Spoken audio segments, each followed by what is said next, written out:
worship you, to honor you, Panginoon.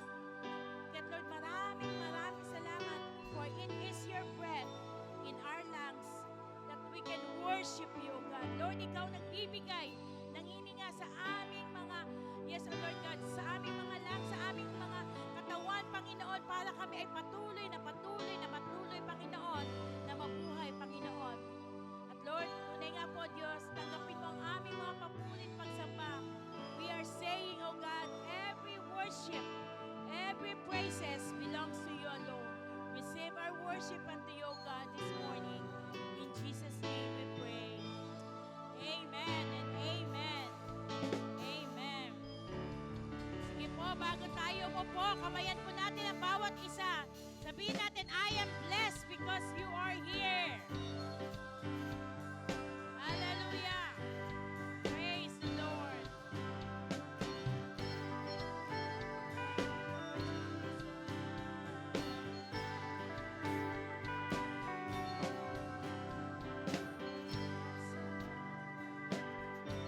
Praise the Lord. God is so good. Amen. God is so good. Sabi mo sa katabi mo, God is so good. Sabi ng awitin na ako'y magpupuri kahit ayaw ng katawan ko. Ako'y magpupuri kahit pa wala ako sa mood. Sabi doon sa awitin, di po ba? Ako'y magpupuri kahit na nagda-doubt ako. Ako'y magpupuri pa rin. Dahil ang Diyos ang nagbibigay sa atin ng hininga, ng lakas. Amen? God is so good. God is so faithful. Natunay nga po, O Diyos, kulang ang ating mga words, kulang ang ating mga hininga, kulang ang ating mga lakas para sambahin at purihin ang Diyos. Amen? Sa ginawa ng Panginoon sa ating buhay, parang napakahirap na sisihin pa siya, Lord, bakit ito lang? Di ba? Meron ba nagtatanong pagka na dumadaan siya sa problema, pag dumadaan siya sa mga pagsubok, pag sabay-sabay yung kanyang problema, may nagsasabi ba, di ba laging sinasabi ng tao, Lord, bakit ganon? Lord, bakit ganon? Meron ba nagsasabi na, Satanas, bakit ganon? May nagsasabi bang ganon? Satanas, bakit ganon? Hindi na, sinunod ko na nga yung sinabi mo, hindi ako mag-church. Wala ako sa mood, huwag ka muna mag-church. Sinunod ko lang ay sinabi mo na huwag ka muna mag-pray, wala ka sa mood.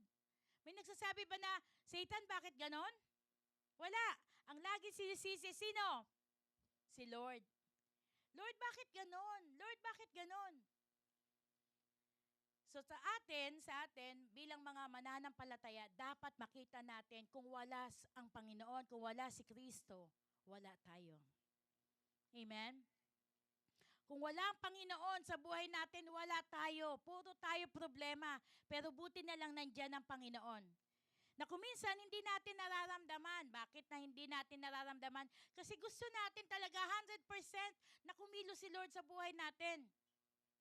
Gusto natin 100% na kumilos si Lord sa buhay natin, pero ayaw natin ibigay yung 100% sa Panginoon.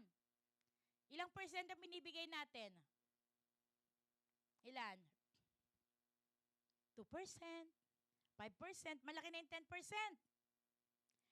Tingnan nyo ilang oras meron tayo sa isang araw? 24 hours. Ilan ang 10% nun?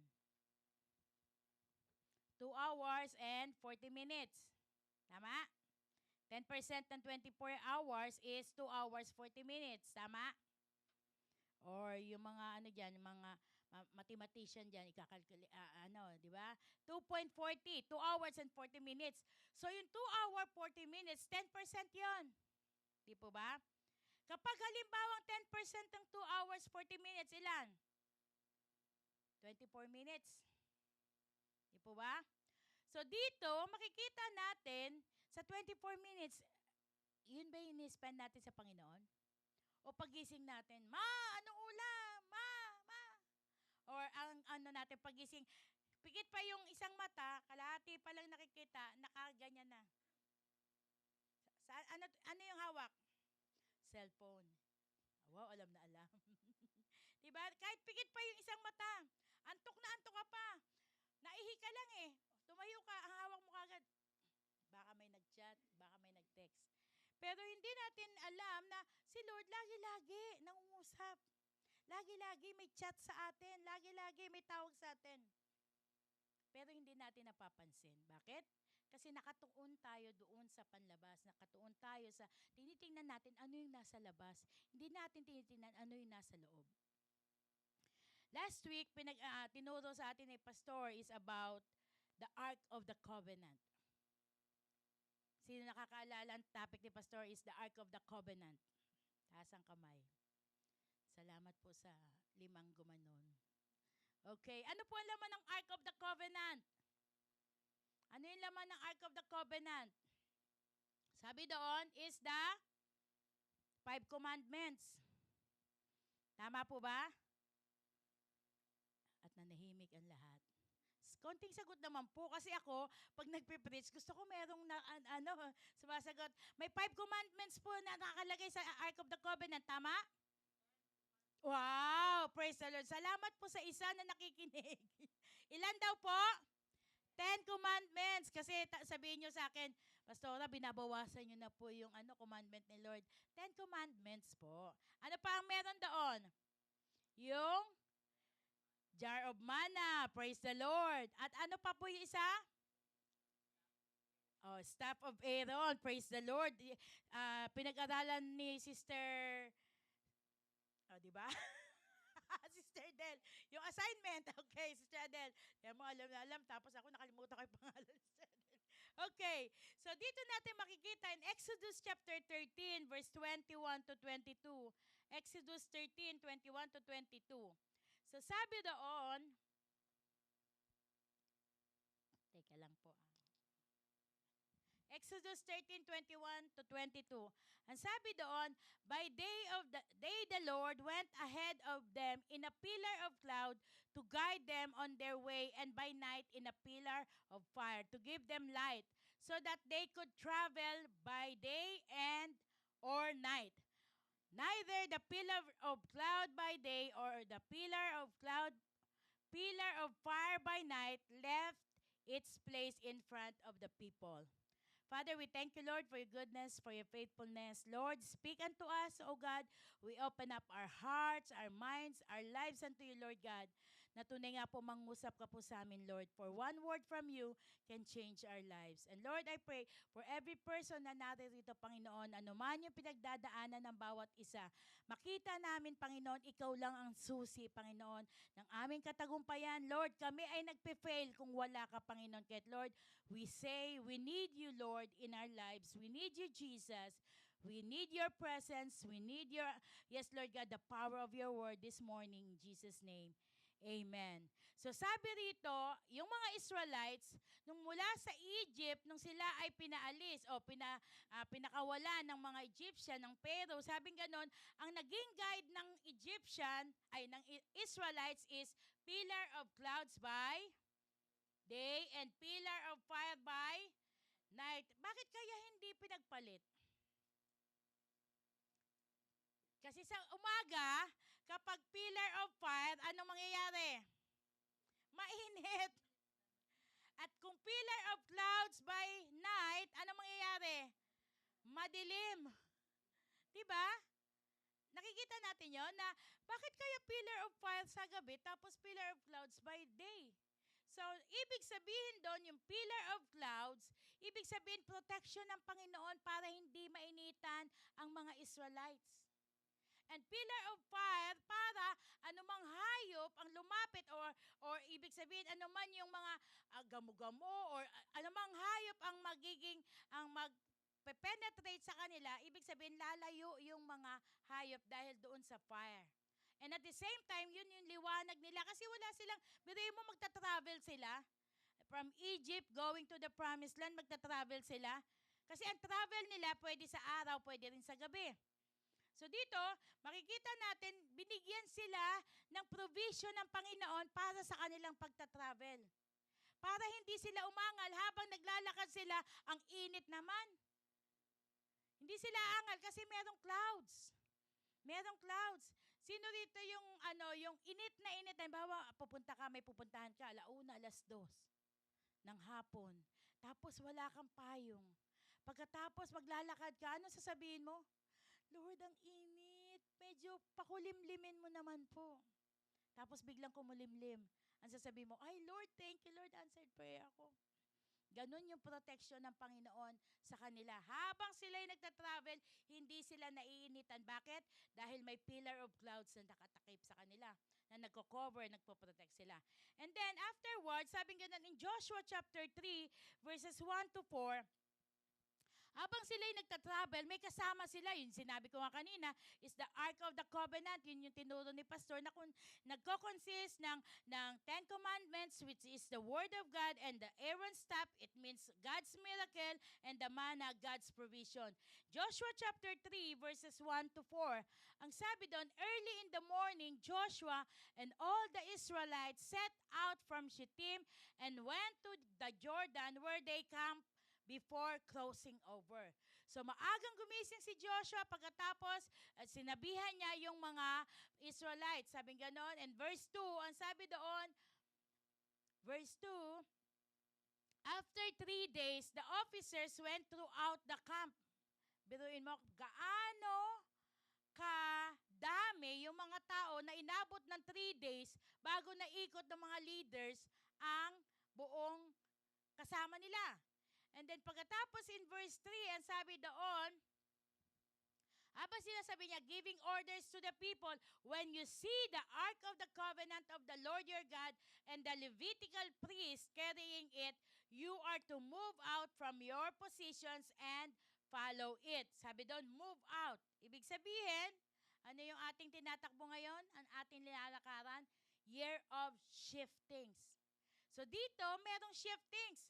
So sabing ganon, when you see, verse 3, when you see the Ark of the Covenant, sabing ganon, you are to move out from your positions and follow it.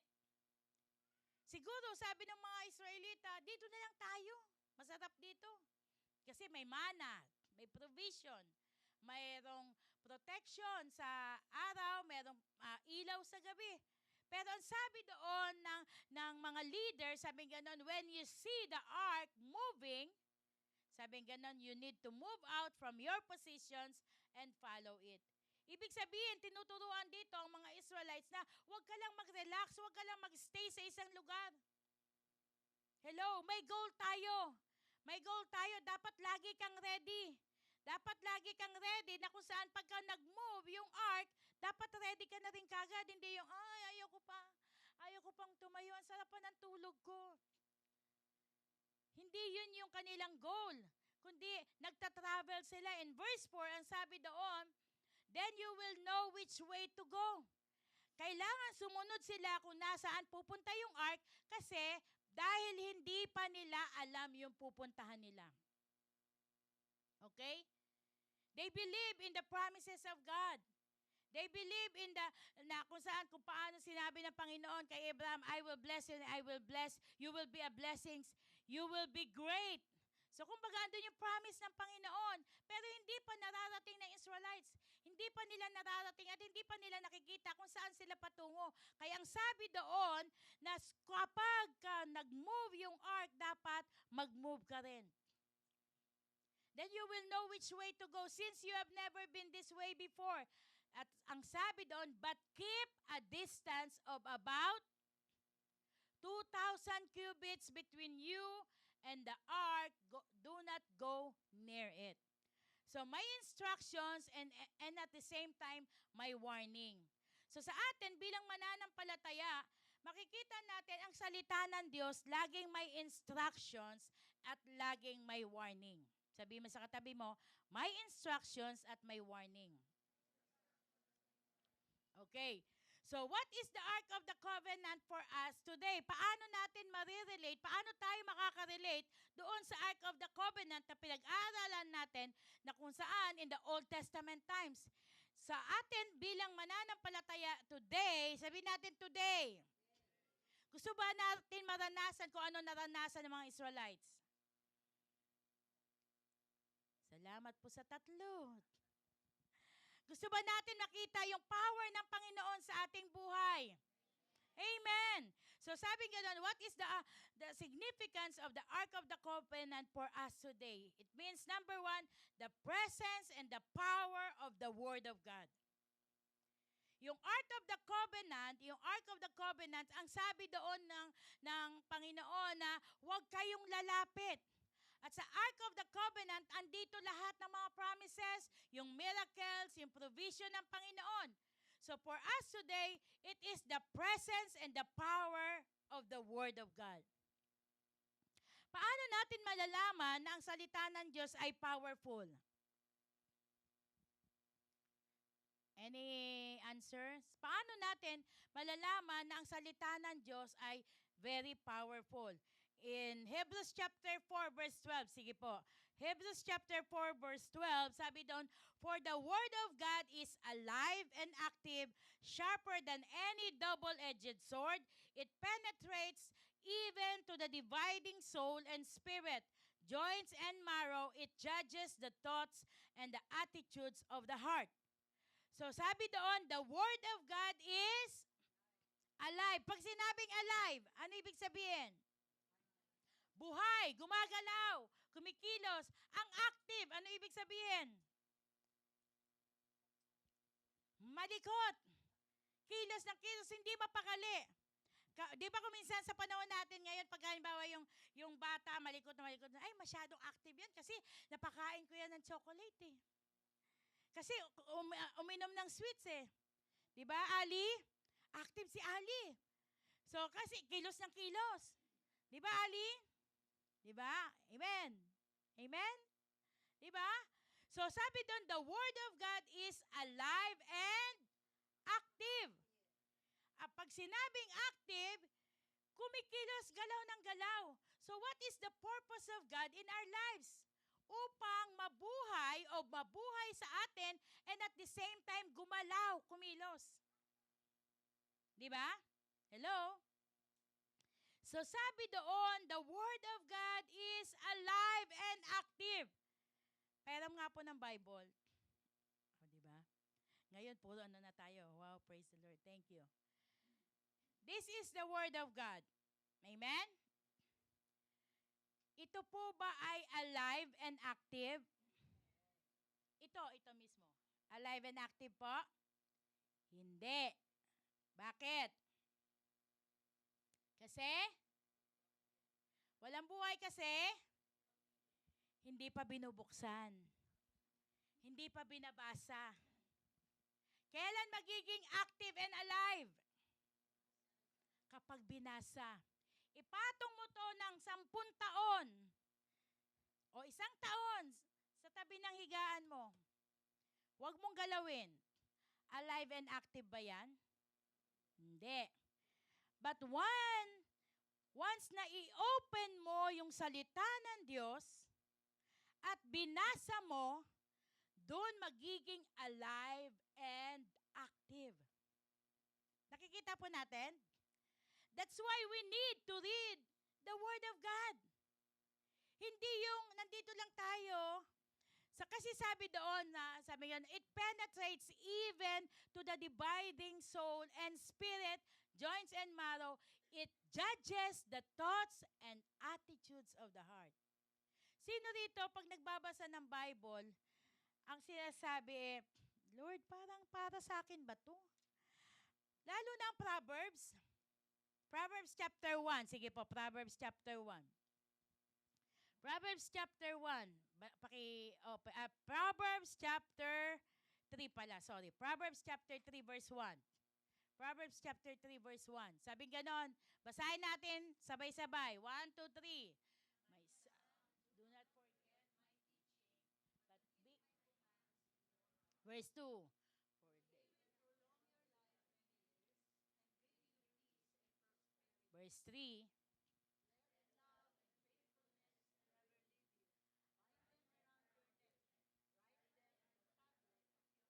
Verse 4.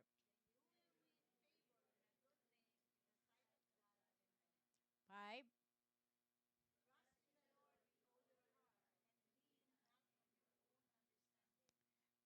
6. 7.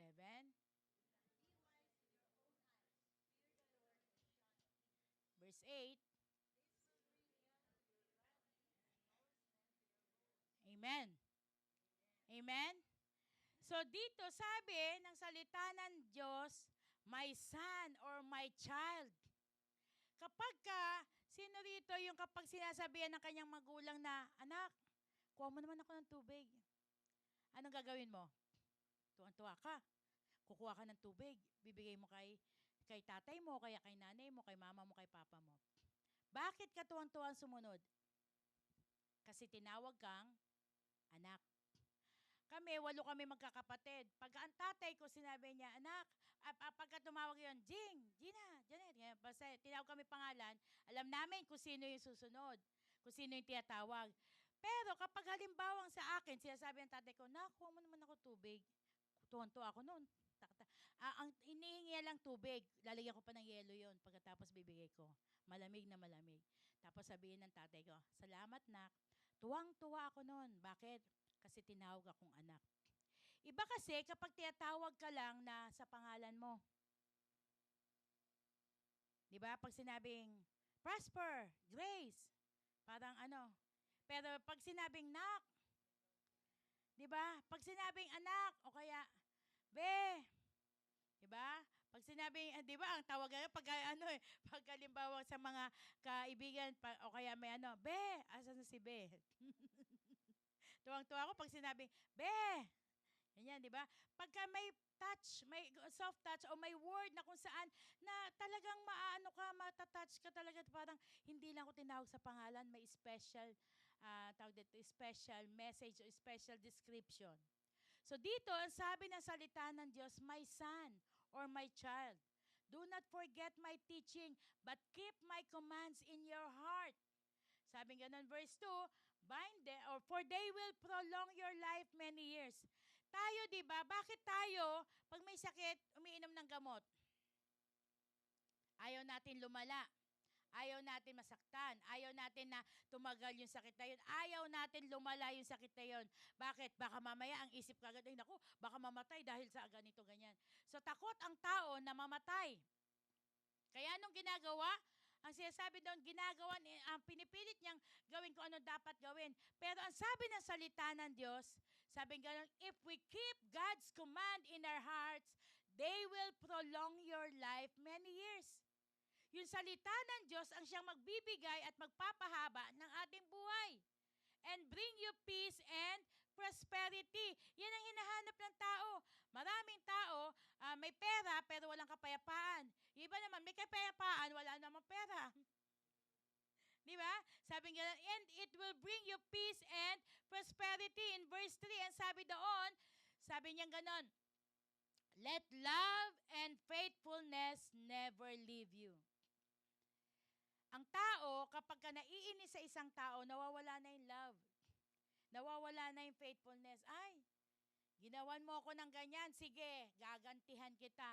Ano ang laging balik ng tao? Ganti. Pero ang sabi ng salita ng Diyos, let love and faithfulness never leave you. Huwag mawawala iyong pag-ibig at katapatan. Bind them around your neck. Write them on the tablet of your heart. Isulat mo yun palagi sa iyong puso. Sabi nga doon in verse 4, sabi nga doon, then you will win favor and a good name in the sight of God and man. Alam niyo, sa isang problema, imposible na isa lang ang may problema. Sa isang pagtatalo, sa isang mga circumstances, imposible na isa lang ang may kasalanan. Laging both sides. Nagiging tumatahimik lang isang sitwasyon kapag hindi nagre-react ang isang side. Di po ba? Pero once na nag-react ka doon sa sinabi niya, pagkatapos magre-react ka na naman, ito na naman, teka, pipiliin ko yung pangganti ko sa kanya. Ano ba yung mga ginawa niya? Ano ba yung ganito? Alam niyo po ba, in the Ark of the Covenant, sabi doon, may warning na ibinigay ang Panginoon. Sabi niya, kailangan huwag kayong lalapit. Huwag kayong lalapit sa ark kasi ano ang sabi niya ganon? Sabi niya gaano kalayo? 10 cubits, 2,000 about 2,000 cubits between you and the ark. Do Do not go near it. So sabi ganun, huwag kang lalapit. Huwag kayong lalapit doon. Ano ibig sabihin po nito? In the Ark of the Covenant, or ibig sabihin sa atin bilang mananampalataya, kapag tayo'y matagal na mananampalataya, ang nangyayari sa atin, nagiging pabanjing-banjing na tayo, nagiging usual na tayo. Ay, medyo magpapalate muna ako kasi kantahan pa naman yan eh. Ay, alam mo naman na 8 o'clock ang service, ay, maliligo ka 8:10. 8:15. Pagkatapos nun, ang mangyayari, may nakita ka, ay, kumara yan. Pero ang utak mo, ay, kantahan pa lang yan. Pagkatapos, so kuminsan, ang nagiging natin, usual sa atin is yung, nagiging familiar tayo. Nagiging familiar tayo to the point na hindi na natin nakikita yung miracle ng Panginoon. To the point na hindi na natin nakikita kung ano yung pagkilos ng Panginoon. Kanina sabi sa awitin, magpupuri ako kahit wala ako sa mood. Magpupuri ako kahit ayaw ko. Bakit? Because you have given me the breath to breathe. You have given me the reason to breathe. Binibigyan mo ako ng rason, binibigyan mo ako ng lakas para ako'y huminga, para ako'y mabuhay. Kaya, sa atin bilang mananampalataya, bakit may warning bakit may warning na binigay ang Panginoon? Kasi ayaw ng Panginoon na maging familiar ang mga Israelites doon sa Ark of the Covenant. Ay, yan lang naman yun eh.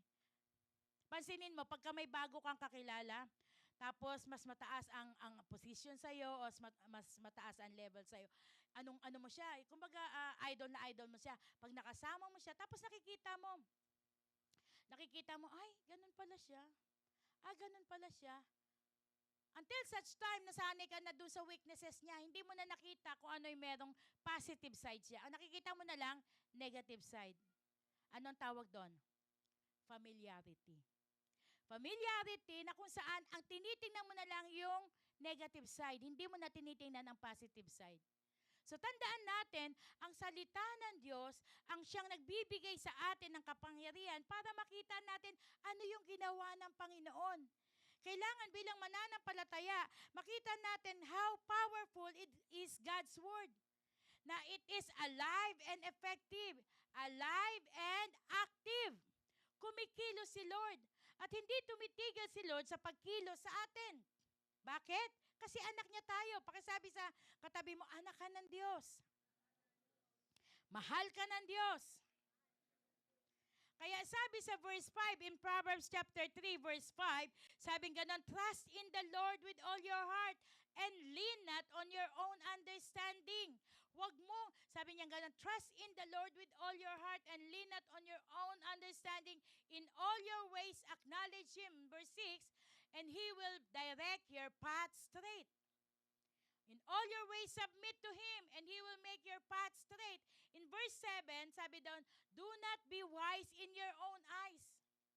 Sa atin, mayroon tayong term na anong tawag dito, all-knowing. Di ba? Ay, alam ko na yan. Ay, alam ko na yan. Ay, alam ko na yan. Hindi natin alam lahat. Hello? Hindi natin alam lahat. Pakisabi sa katabi mo, hindi natin alam lahat. So sabing ganun, kaya sabi ng verse 5, trust in the Lord. That's why every day we need to put our trust in the Lord.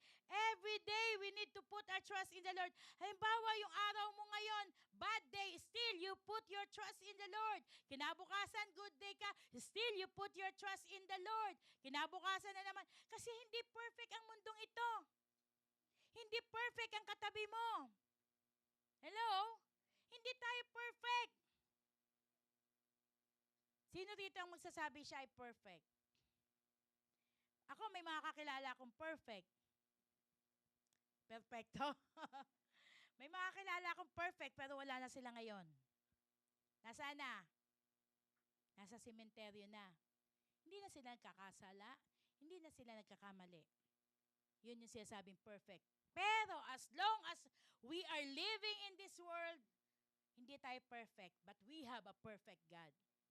That's why we need to put our trust in the Lord every day. Pagising mo pa lang. Kaya nga, sa totoo lang, sa akin, as a businesswoman, hindi every day malaki ang sales. May time na ang sales namin, kulang pang pamasahod sa tao. Kulang pa sa expenses for that day. But still, I need to pray. I need to put my trust in the Lord. Lord, salamat sa big sales today in Jesus' name. Malaki ang sales ngayon, kinabukasan. Lord, salamat sa big sales today in Jesus' name. I need God every day. I need God every day. Di ba, Rogeline? Diba? Kaya pag ako pumupunta, Lord, thank you, Lord, for many clients, many customers. Come in Jesus' name. Kasi every day, hindi mo alam yung mangyayari at paang pangyayari. That's why we need to put our trust in the Lord. Amen? Let us always put our trust in the Lord. Yung mama mo o yung daddy mo, they can provide, pero may time na hindi nila kaya i-provide yung kailangan mo ngayon. That's why we need to put our trust in the Lord. Trust in the Lord. Trust in the Lord. Kaya sabi sa verse 7, do not be wise in your own eyes. Huwag mong tingnan na magaling ka. Fear the Lord and shun evil. In verse 8, ang sabi doon, this will bring health to your body and nourishment to your bones. Ito na tayo eh. Ako po ay 54 years old na. Wow.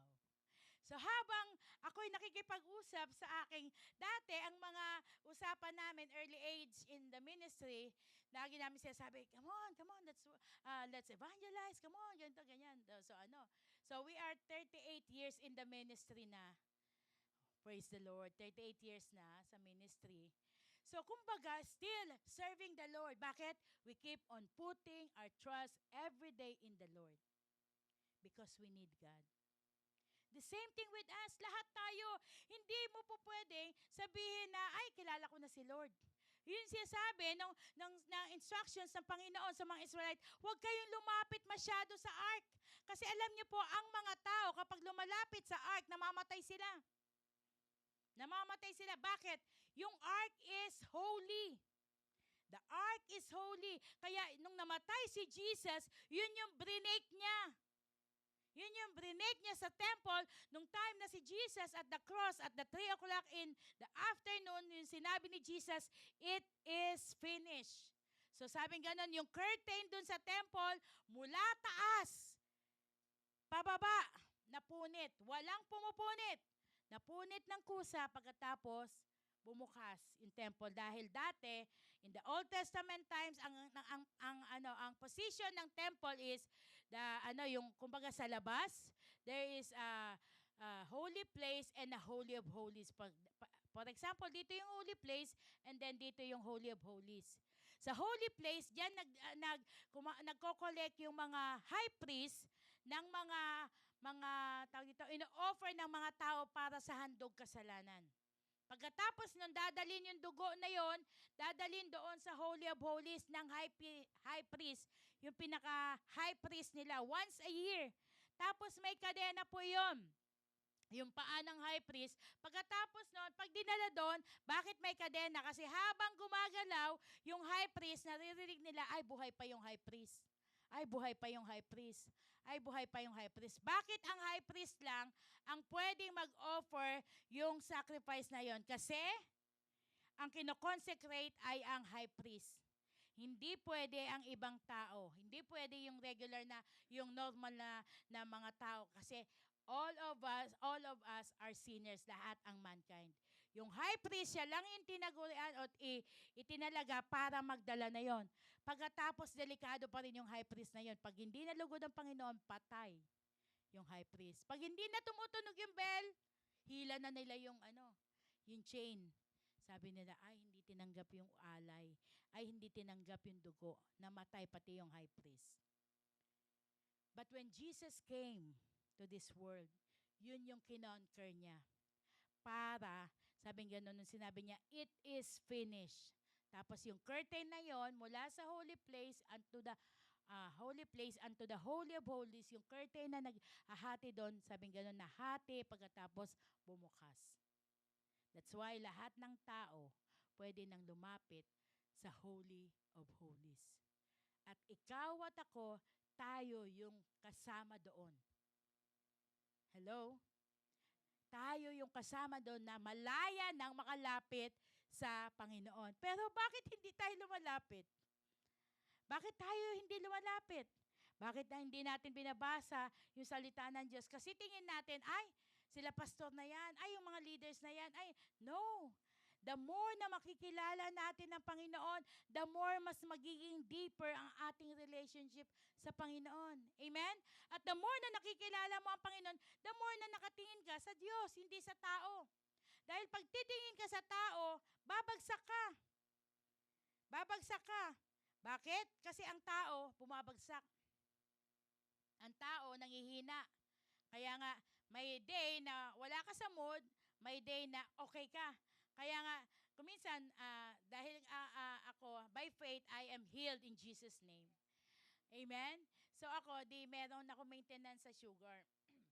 Pagkatapos, pag halimbawa, ayun nga, yung age ko na ito, pag nag-uusap-usap kami ng mga ka-age ko or what, at lagi ang sinasabi kong gano'n, naririnig ko sa kanila, alam mo, no, kung minsan, okay na okay yung mood mo, bigla na lang, magagalit ka, bigla na lang, sabi ko. Kasi ganun ako. Halimbawa, okay yung mood ko, biglang, ano ba yan? Ano ba yan? Diba? Kasi, kumbaga, sis, ang rason is, pag tumataas yung sugar, tumataas din yung, parang may electrolyte na umaano sa iyo na kung saan high pitch ka. Kaya minsan sinasabi ng mga anak ko, ano ba yan, ma? Kanina lang, kumakain tayo, okay na okay ka, bigla tumataas na naman ang ano mo. Ano ba, ma? Ganyan. So, hindi mo po pwede sabihin na, ay, dahil sa ano ko lang to, dahil sa spike ng sugar. Hindi mo rin pwede i-reason yun. Pero, hindi perfect yung mood mo every day. That's why we need God. Amen? Kasi kapag nakatingin ka sa tao, ay, si Brother RS, idol ko yan kasi magaling yan, ganito, ganyan. Ay, napaka-perfect ni Brother RS, ganyan. Hindi mo sa lahat na, pero pag nakasama mo na si Brother RS, sabi mo, ay, si Brother RS pala, joker din. Ay, si Brother RS pala, may mga ano din. Ay, natatawa ko one time. May nakasama kami. Tapos sabi niya ganyan, nakita niya si Pastor, lagi nakikita niya si Pastor, ganyan. First time niya makasama, tapos nakasama namin siya. Tapos nag-short si Pastor na magdadrive si Pastor, mainit, sabi ni Pastor, mag-short na lang ako, sige, mag-short ka. Tapos ito nakita niya si Pastor, hala, si Pastor nag-short din pala. Hello, tao din yan. Nainitan din yan. Diba? Dahil masyadong tingin natin sa isang tao, ay, siya na. No, may failure ang bawat tao. May weaknesses ang bawat tao. Kaya hindi natin po pwedeng sabihin na ay, siya ang susundan ko kasi idol ko siya kasi ganito siya, ganyan. No! We need to put our faith and trust in the Lord. In the Lord, in the Lord, in the Lord. Amen? Dahil kapag sa tao tayo titingin, babagsak tayo. So in order for us, because God's word is powerful, in order for us to see the power of God, what do we need? We need faith in the word of God.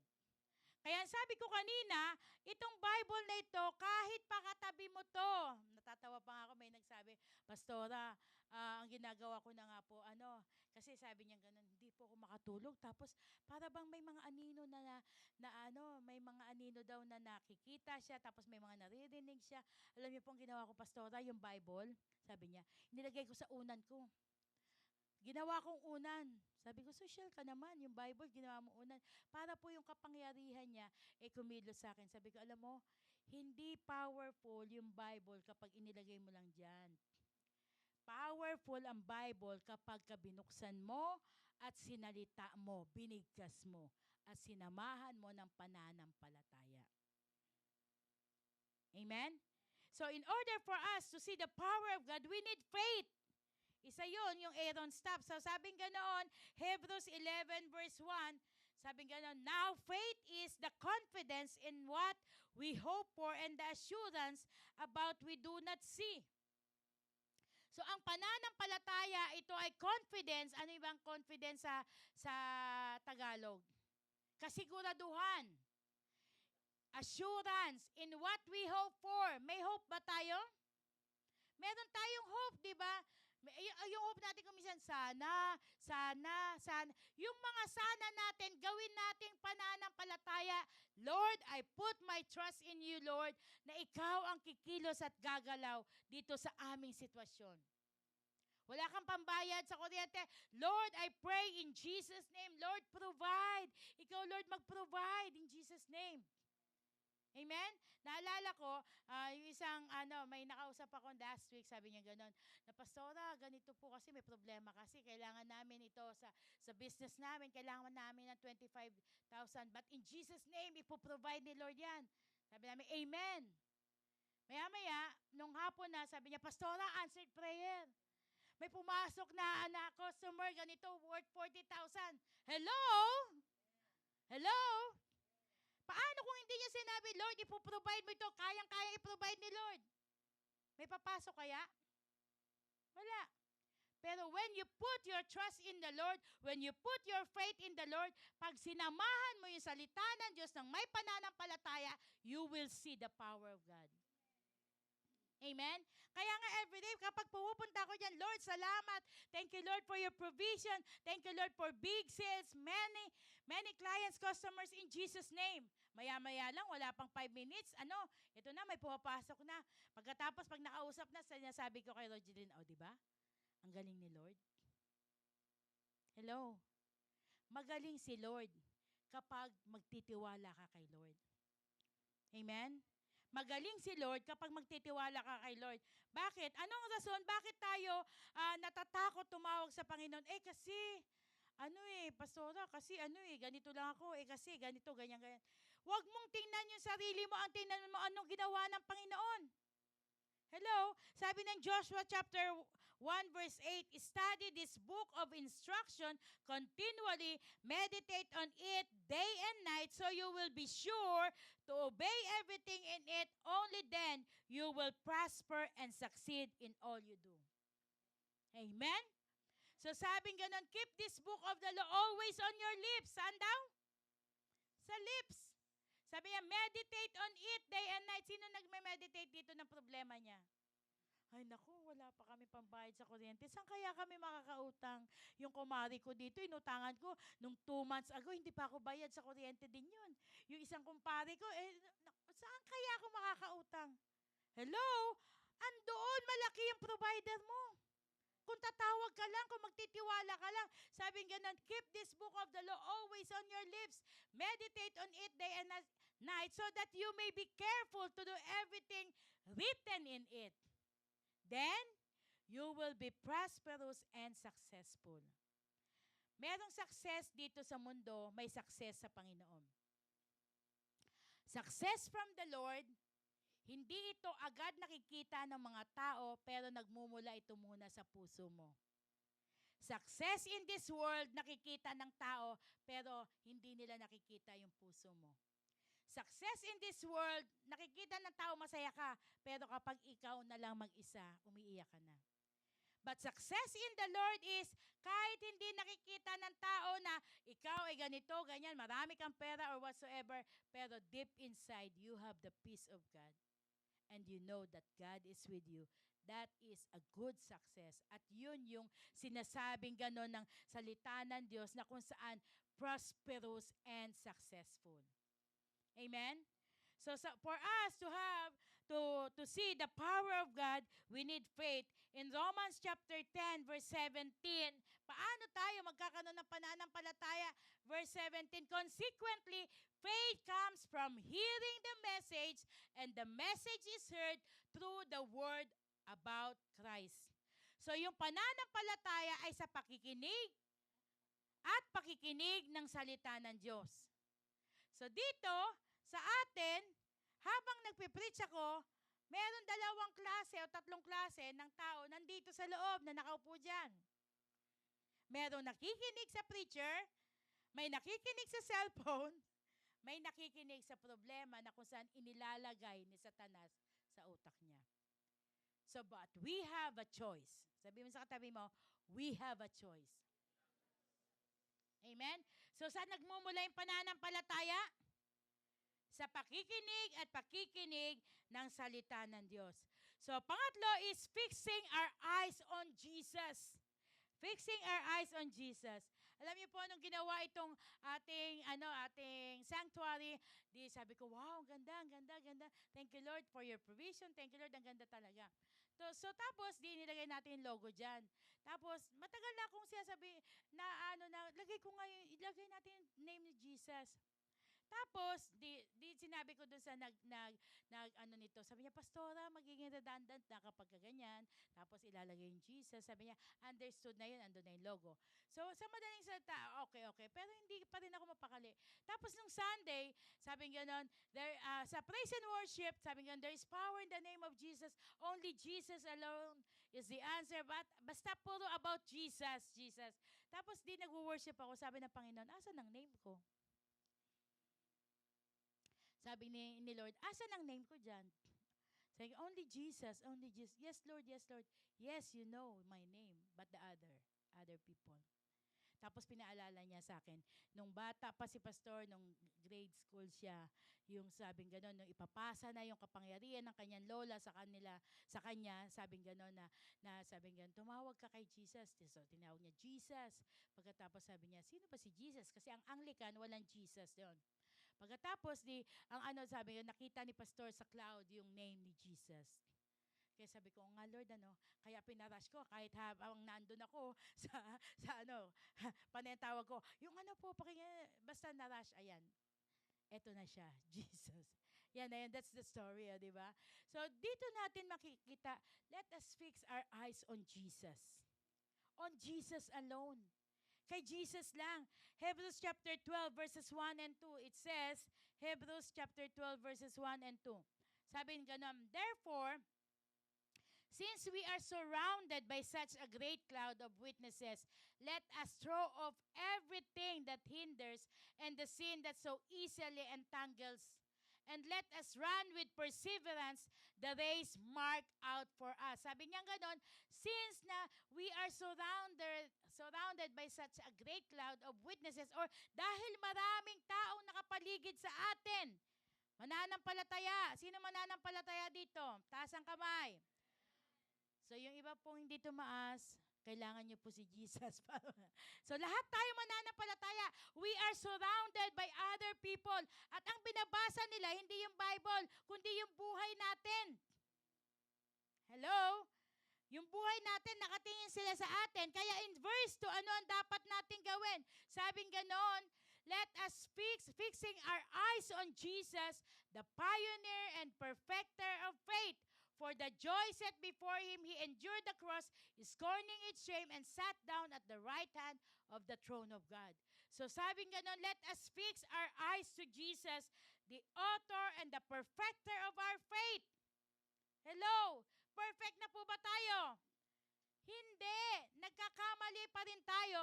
Kaya dapat lagi-lagi, every day, let us fix our eyes on Jesus, the author and the perfecter of our faith. Hindi yung si pastor ang titingnan natin, hindi yung leader natin, o yung kasama natin, sabihin, pag ganyan-ganyan ka pa, tagal mo ng born again, pero walang pagbabago sa'yo.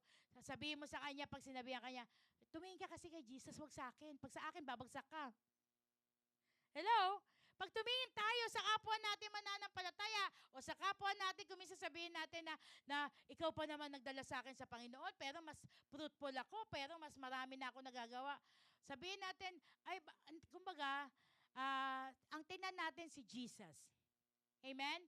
Alam niyo po, habang nandun kami sa Boracay, si Pastor, hindi kasi ako mahilig talaga mag-swimming. Tapos si Pastor, yung mga kasama namin, andun na sa dagat, as in, andun na sila nag-swim. Tapos sabi ni Pastor, mag-swim lang ako. Sabi ko, sige, di naiwan ako doon sa sand, sa gilid. Si Pastor, langoy-langoy siya. At pagkatapos noon, panayang niya sa akin. Tapos may tumatawag sa kanya. Pagtingin niya, nung tinawag siya, pagtingin niya gano'n, tapos sabi niya, Pastor, dito, sabi niya, hindi, dito na ako. Pagtingin niya gano'n, pagbalik niya ng tingin sa akin, nawala na ako. Tapos, yung pala, nausog na siya doon sa kasi siya, tinitingnan niya ako sa malayo. Kahit malayo siya, tinitingnan niya kung nasaan ako. Di ba, ang haba ng hair. Pagkatapos, sabi niya, nawala ako. Bakit niya ako tinitingnan? Baka mawala ako. O, di ba? Nawala ako. Ang ginawa niya, tiningnan niya kung nasaan ako. Pagkatapos, bumalik siya gano'n. Bumalik na naman siya. Pagkatapos, maya-maya, lumapit siya sa akin. Sabi ko, ano, tapos ka na mag-swimming? Sabi niya, hindi. Sabi niya, nakita ko kasi may lumapit sa'yo. Sabi niya, bakit sino yung lumapit sa'yo? Sabi ko, ay, nagtitinda ng mangga. Bumili ako ng mangga. sabi niya, alam mo, may na-realize ako.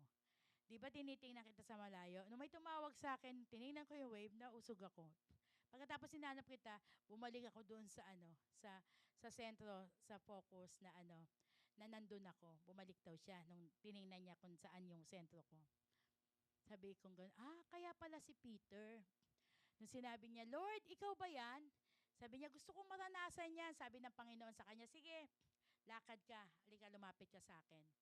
Nung lumalakad na si Peter, palapit kay Jesus, nakita ni Peter yung wave. Pagkatapos, ang sabi niya, lumubog siya. Ang sabi doon, lumubog siya. Sabi niya, Lord, tulungan mo ko. Inahon siya ng Panginoon. Inawakan siya, tapos dinala siya sa bangka. The same thing with us. Kapag tinitingnan natin yung wave, tinitingnan natin yung surroundings natin, at hindi tayo nakafocus kay Jesus, mawawala tayo. Hello? Malalayo tayo. Nakita mo yung problema. Lord, bakit ganun? Imbis na lumapit tayo at bumalik sa Panginoon, Lord, kailangan kita. Ang nangyayari, pag nagka-problema, pag nag-fail, layo ka. Lord, hindi mo na ako mapapatawad yata eh. Lord, bahala ka na.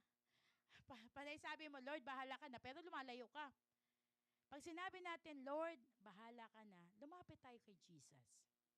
Let us fix our eyes on Jesus. He is the author and the perfecter of our faith. Dito sa mundo, everyday hindi good. Everyday hindi good day. There is bad day. Pero still, keep on trusting the Lord. Keep on trusting the Lord. Everyday pagising mo, Lord, I trust in you. May nakita ka ng fail na kapwa mo na mananampalataya. Lord, I fix my eyes on you. May problema ka. Lord, sinabi mo sa iyong salita, heaven and earth will pass away, but your word will remain. Feeling mo alone ka, Lord, sinabi mo sa iyong salita, you will never leave me nor forsake me. So tayo, ano man yung pinagdadaanan natin, huwag tayo magtiwala sa kaibigan, sa magulang, sa kapatid, sa anak. Magtiwala tayo kay Jesus. Kasi siya yung author. Pag sinabing author, ano ibig sabihin? Siya yung sumulat. Si Kiel, meron siyang book na From Failure to Favor, tapos, ano yun? Make Room. Sino ang author? Siya. Alam niya kung saan nagsimula at saan niya tatapusin. Yung Make Room, ano yun? Ang tawag doon? Daily Devotion. Alam niya kung saan simula at alam niya kung saan tatapusin. How much more si Jesus? Siya yung author ng buhay natin. Kaya lang tayo feeling na lumalayo o napapalayo at feeling natin hindi na tayo kayang i-reach out ni Lord kasi tayo mismo ang lumalayo kay Jesus. This morning, let this be a reminder for us. Unang-una, we need the power of God in our lives. The presence and the power of God. And second is, we need to declare the power of God through faith. And pangatlo, let us fix our eyes on Jesus alone. Huwag tayong tumingin sa kapwa mananampalataya or even sa amin na mga ministers, sa amin na mga leaders. Hindi lahat ng gusto nyo ay gusto namin gawin. Hindi lahat ng gusto namin gawin ay gusto nyo rin po. Di po ba? Kung minsan sabihin, bakit si pastor ganyan? Yung ibang pastor, bakit si sister ganito? Ay, yung ibang sister. Bakit? Huwag mo hanapin sa tao, hanapin mo kay Jesus. Kasi ang tao, we are not perfect, but we have a perfect God. At lahat tayo, we are continually trusting and putting our faith in the Lord. Amen? So come on, let us all rise up. Thank you, Lord Jesus. Thank you, Father God. Oh, thank you, Lord God. Thank you, Lord. Sige po,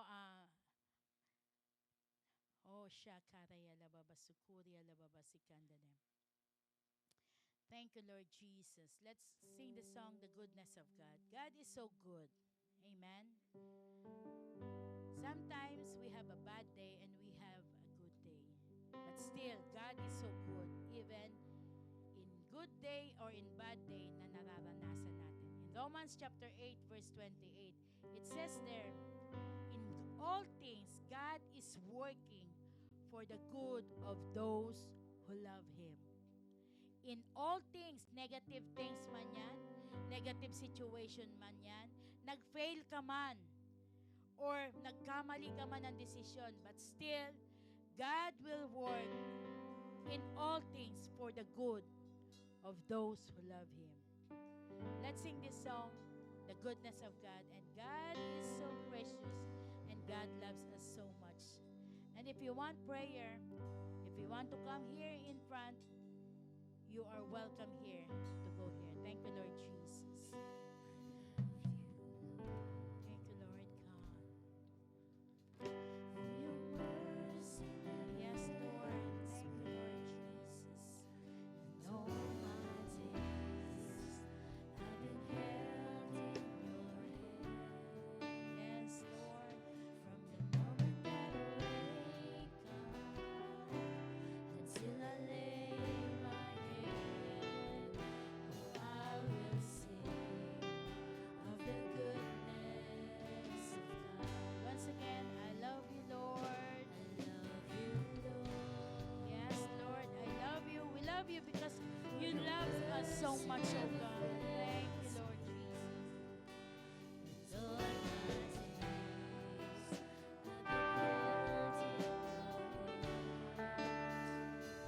From the moment that I wake up until I lay my head, oh, I will sing of the goodness of God.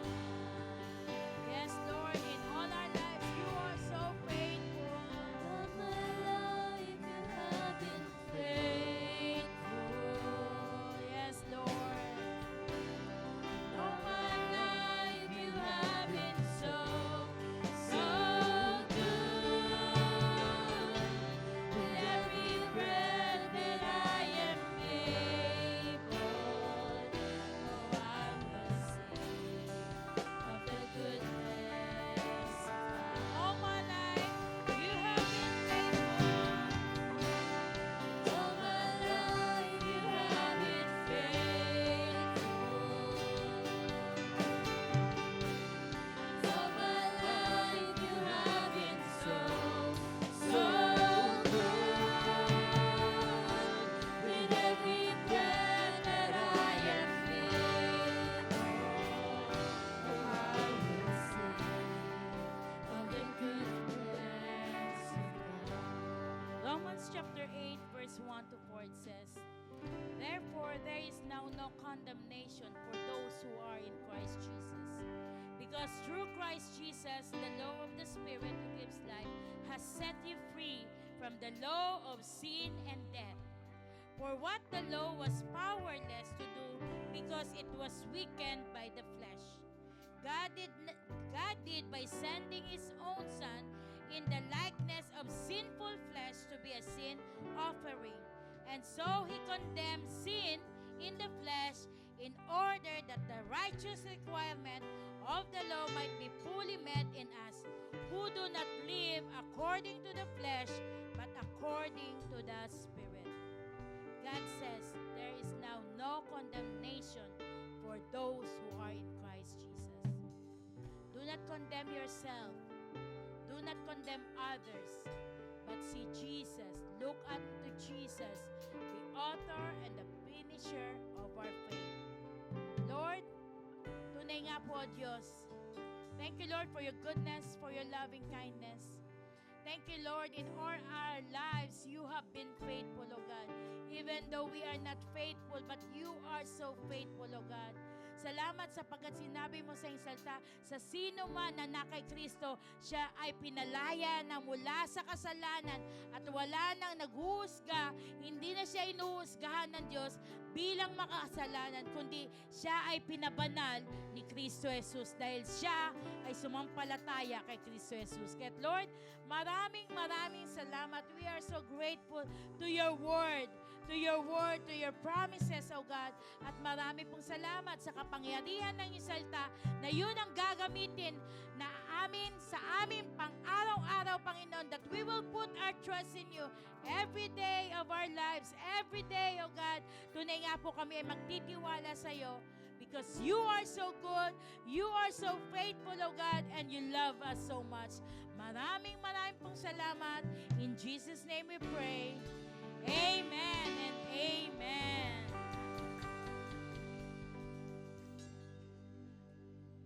Okay, nakaka-bless ngayong umaga, di ba? So, sabi kanina ni Pastora Jane, na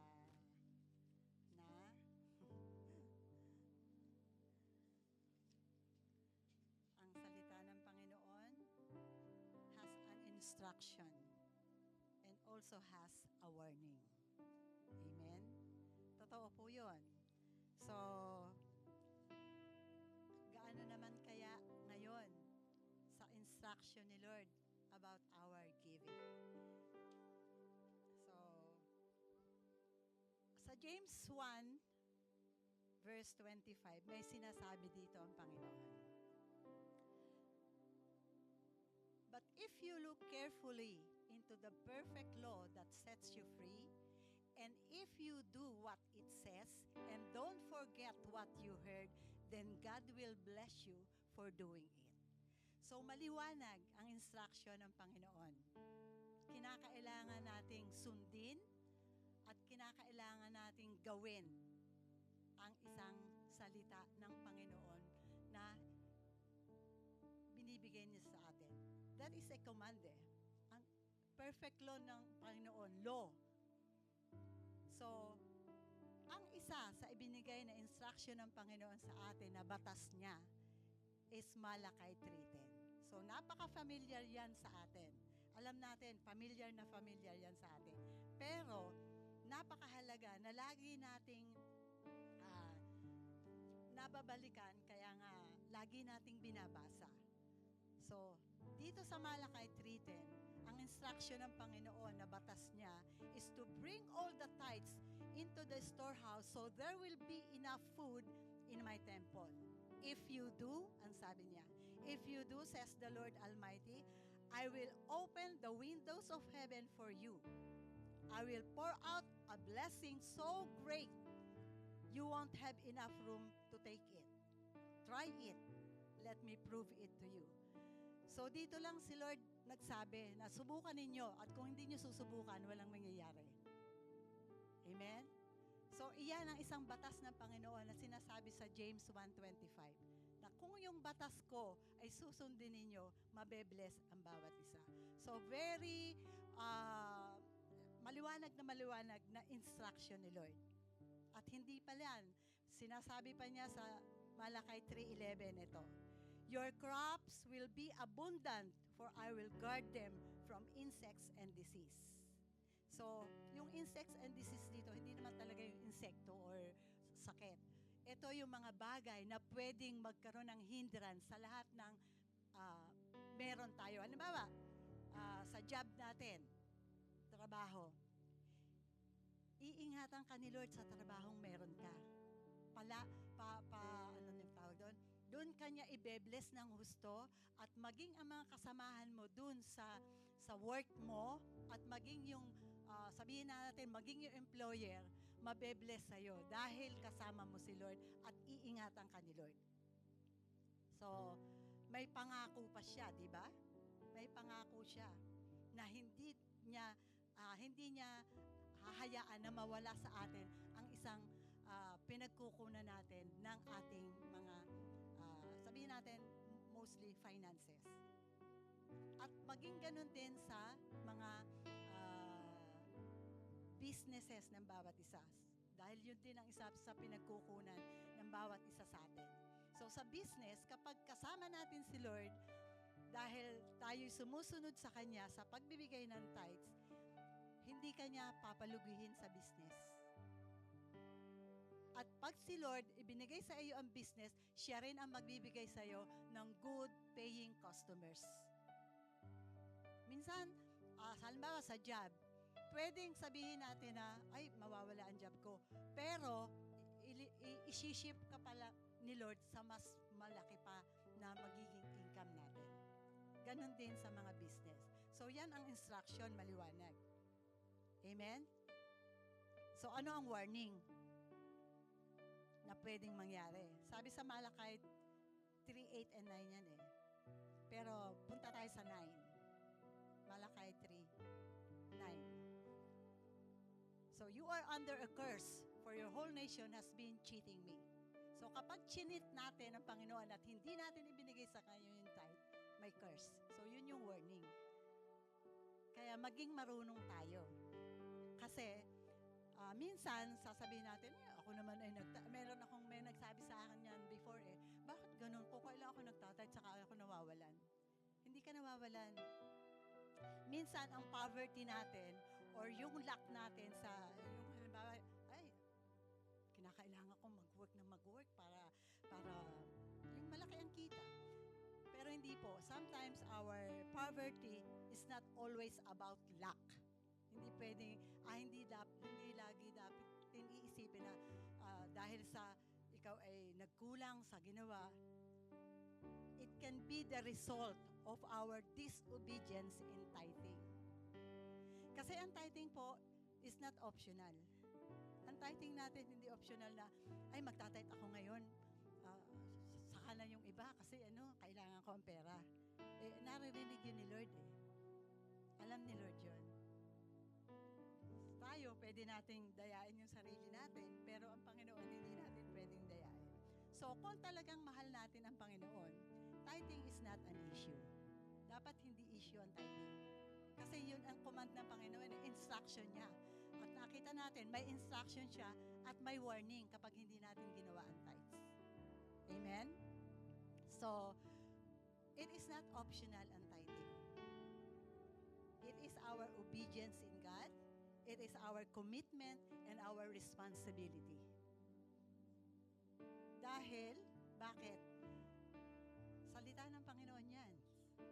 Narinig natin kanina kay Pastor Jane. Salita yan ng Panginoon na kailangan na tayo ay sumunod. Kasi, if we want God to move 100%, sabi niya kanina, in our lives, anong gagawin natin? We have also to give 100% to God. Ang tithing nga lang natin, 10% eh. Di ba? Kaya, di ba, laging sinasabi ni Pastor, ang issue minsan sa atin sa tithing, kapag maliit, okay na okay. Pero kapag malaki na ang ibibigay na tithes, doon minsan hino-hold natin. Bakit? Dahil ang iniisip natin yung mga bayarin, yung lahat ng problema. Pero hindi yun. Basta ibigay natin yung ating 100% sa Lord, kasama ang tithing. At si Lord laging handa na 100% din na ibigay niya sa atin ang para sa atin. Lagi siyang nakahanda doon. So, obedience is in tithing releases God's blessings. Amen? So, sige po tayo tumayo at atin po ipag-pray ang lahat ng ating mga tithes and offering. Sa totoo nga lang po, ako, nasa bahay pa lang, lagi nakalagay na yung aking tithes and offering para hindi ko na magastos.